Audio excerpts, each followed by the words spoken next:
नमस्कार. मराठमोळा तडका विथ आशा या आपल्या मराठमोळा कुकिंग चॅनलवरती आपल्या सर्वांचे स्वागत आहे. आज आपण हेल्दी, टेस्टी आणि इन्स्टंट असा डोसा बनवणार आहोत. चला तर मग पाहूया हा डोसा कसा बनवायचा.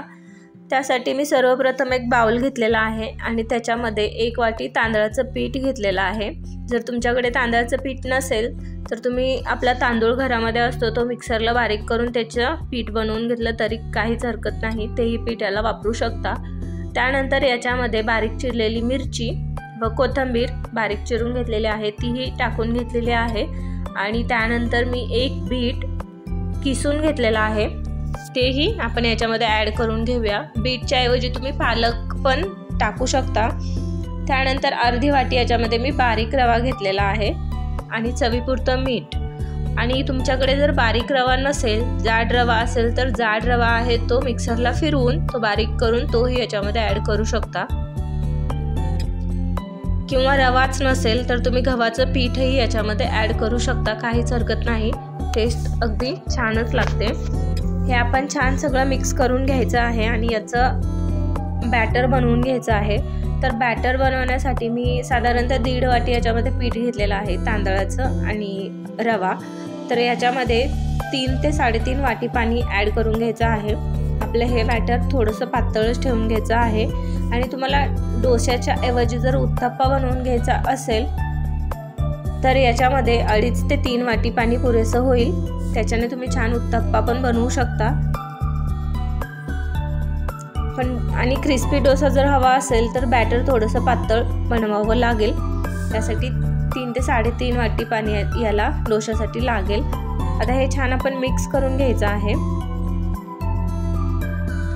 आणि याच्यामध्ये आपण रवा ॲड करून घेतलेला आहे, त्यामुळे आपण साधारणतः 10 ते 15 मिनिटं हे बॅटर बनवून तसंच ठेवून देणार आहोत, कारण रवा छान आपला भिजेल.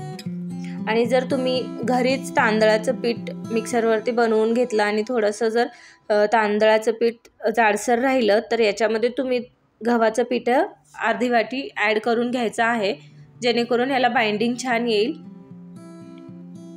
किंवा जर जाडसर पीठ राहिलं तर आपलं बाइंडिंग व्यवस्थित येत नाही, पाणी वेगळं आणि तांदळाचं पीठ वेगळं असं राहतं. त्यामुळे थोडंसं गव्हाचं पीठ याच्यामध्ये ॲड केलं तर डोसा आपला छान बनेल. तुम्ही या पद्धतीने नक्की करून पहा.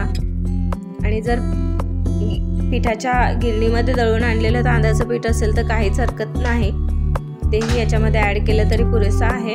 आता हे आपण 15 ते 20 मिनिटं असंच झाकून ठेवून देऊ, म्हणजे आपल्या रव्यामध्ये पाणी छान ॲब्सॉर्ब होईल.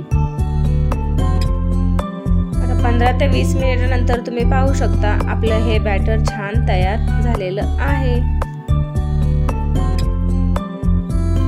बॅटर आपले छान तयार झालेला आहे. त्यानंतर आपण हा डोशाचा तवा जो असतो तो छान गरम करून घ्यायचा आहे. थोडंसं त्याच्यावरती तेल स्प्रेड करून घ्यायचं आहे आणि तवा छान गरम करायचा आहे. तेल छान गरम झालं की आपला डोसा पण छान तयार होईल. त्यामुळे तेल आणि तवा दोन्ही गरम होणं फार गरजेचं आहे, म्हणजे आपला डोसा तव्याला चिपकणार नाही. तुम्ही पाहू शकताय आपला तवा छान गरम झालेला आहे. आता याच्यावरती आपण जे बॅटर आहे ते छान पसरवून घ्यायचं आहे. डोसा आपण तव्यावरती छान पसरवून घेऊन 2 ते 3 मिनिटं मीडियम फ्लेमवरती हा डोसा आपण छान भाजून घ्यायचा आहे. या डोशाला हलकासा गोल्डन ब्राऊन कलर जोपर्यंत येत नाही तोपर्यंत हा डोसा परतून घ्यायचा नाही, पलटी करायचा नाही. व्यवस्थित खालून मीडियम फ्लेमवरती हा डोसा थोडासा ब्राउनिश होईपर्यंत आपण भाजून घ्यायचा आहे. थोडंसं तेल वरतून आपण टाकून घ्यायचं.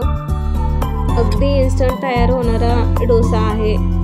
तुम्हाला कधीही खाऊ वाटलं तर काहीच हरकत नाही, तुम्ही बनवू शकता लगेचच. बीटच्या ऐवजी तुम्ही पालकची ग्रेव्ही पण त्याच्यामध्ये टाकून घेऊ शकता. पालक मिक्सरला बारीक करून घ्यायचा आणि ते सुद्धा याच्यामध्ये ॲड करून तुम्ही डोसा बनवू शकता. हेल्दी आणि टेस्टी, लहान मुलांसाठीही हे रेसिपी अतिशय योग्य आहे. आता या पद्धतीने पूर्ण तुम्ही पाहू शकता या डोशाच्या कडा हलक्याशा ब्राउनिश झालेल्या आहेत. आता हळूवारपणे उलटण्याने हे डोसा पलटी करून घ्यायचा आहे. तर रेसिपी आवडली असेल तर चॅनलला प्लीज सबस्क्राईब करायला विसरू नका। तुम्ही पाहू शकता आपला हा अगदी क्रिस्पी डोसा झालेला आहे। आणि तुम्हाला जर याचा उत्तप्पा बनवायचा असेल तर उत्तप्पाही याचा बनवू शकता, काहीच हरकत नाही।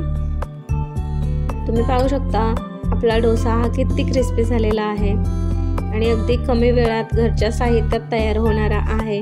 अशाच नवनवीन आणि सोप्या टेस्टी रेसिपीज जर पाहायच्या असतील तर प्लीज चॅनलला सबस्क्राईब करायला विसरू नका।